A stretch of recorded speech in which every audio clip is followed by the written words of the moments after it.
Hello everybody, welcome back to 10 Minute Reviews. I'm Jason, bringing you today's video. My fuzzy co-star Freya is running around somewhere, but she just got a really big treat, so she's probably hiding with it because she acts like I'm going to steal it right out of her mouth. As always guys, please hit the like and subscribe buttons. We're just a small little family channel, just love to talk about books. We're always going to talk about books no matter what, but we would appreciate any support you guys might want to give us. You guys notice I haven't had a whole lot of videos come up lately. I was down for an entire week sick, so coming back, getting back into the swing of things, so hopefully I can get some of these reviews going. Don't forget also check the links down below for the link to today's books and any other applicable links I can think of. Thank you to our patrons, by the way. And otherwise, I'm going to get into today's video. So today I want to talk about a book. It just came out just recently, and it's another one of the compilation books, short story compilations. It's called Ross 248. I think it was Ross 248. And it's fairly interesting. I can't do the usual 4 categories because, again, it's a short story compilation. Although it's almost what you would call a braided anthology in a way, in that it's a bunch of short stories by different authors, but they all follow a timeline, and they all correlate to each other in some way, shape, or form, and they all occur within the same area. So the backstory of this, though, is really fascinating. It's really cool. So when you guys read the book, and you really should read the book, the foreword is awesome, because basically you have a group of scientists and authors, although even most of the authors are scientists, PhDs, and such. That they get together every year and a half, 2 years, something along those lines, and what they talk about is interstellar colonization, how it could possibly be done, what sort of technology we have right now, what sort of technology we would need to see in the future, realistic technology, not Warp 9 or anything like that, but how realistically could we do it, and would we need to do it, why should we do it, where would we pick, how would it be done, and they decided they wanted to put together this book about how it would work and the reasons why. And they say that there's a little bit of a backstory. It's almost in response to another similar book that had come out a while back that was really dark. And they talk about how they think that the future of interstellar colonization and interstellar travel should be more of a bright thing. Humanity is humanity, of course. We've got our wars and our battles and stuff like that. But, in theory, there should be some hope as well, because humanity always manages to survive. So this covers the eventual, in the future, human colonization of Ross 248. Now, what's interesting is they don't pick the absolute closest star. They pick one that is relatively close, but there's a number of reasons why. Some of those reasons come out in one of the later short stories as far as why, and I'm actually going to talk a little bit about that short story. But mostly, a lot of it comes down to things like resources, potential colonization planets or moons, actual Goldilocks zones, stuff like that, whereas, the closest star may not have quite as much of an option there for what can be done. Now, we're far enough into the future that we have AIs, and to them, AIs have become basically citizens. They are citizens, full citizens, and they have an interesting way that AIs are developed and AIs are grown in a way, or grown up in a way.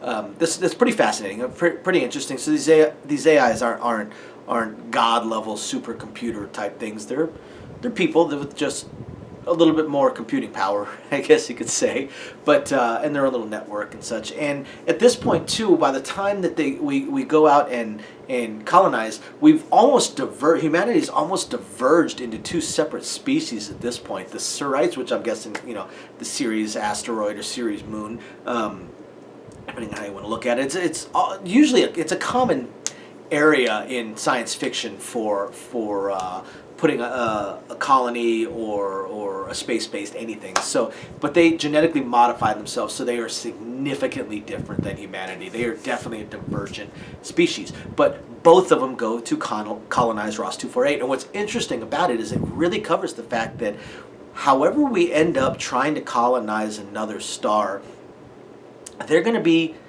completely alone, 100% completely alone. There will be no support, there'll be no help from Earth, it just won't be possible.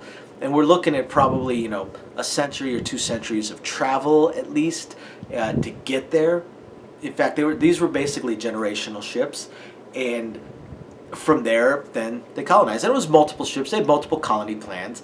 Things didn't go quite the way they had wanted it to, but they eventually, are able to start colonizing. And this braided anthology, it covers so many things. It covers from the very beginning, the very first one of the colonies, or two, really, because there's basically two. Some of the competing political factions. There's even a story written in there that's written by a lawyer, actually, a space lawyer, and I'm talking real world. Like the author is a space lawyer. Pretty cool, pretty interesting, and there's a short story in there from the legal standpoint as well, and we have books written in there, or short stories written in there on the AIs, and there was one short story that explains why they picked Ross 248, what the plan was, the reason that they really pushed to do some colonization, and that one has a lot of undertones to Hari Seldon, the Foundation series, but also really covers a lot of the reality of humanity.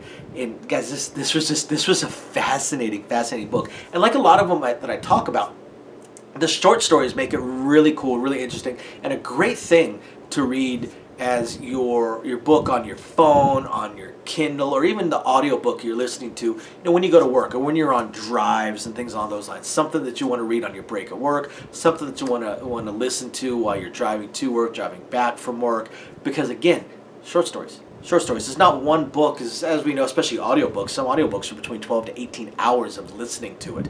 And yet these short stories, some of these short stories only be 45 minutes to an hour, which should be perfect, awesome for a break, for short drives or to and from work, stuff like that. And again, they're really fascinating. Plus, with the short stories, there's always little things, there's always some things for everybody. It's a fascinating subject, really, really cool subject, because they cover so much real-world science. Even though, yes, we're in the future, we have AIs and stuff like that, but outside of that, real-world science. They really cover real plausible science, not hand-wavium magic science like Star Trek, but actual real-world applications of science. Basically what we would extrapolate from our current understanding of science as what we're likely to see in the future, and how we could use the extensions of our current science further into the future once we've figured certain things out in order to colonize. And they also cover why it might be necessary.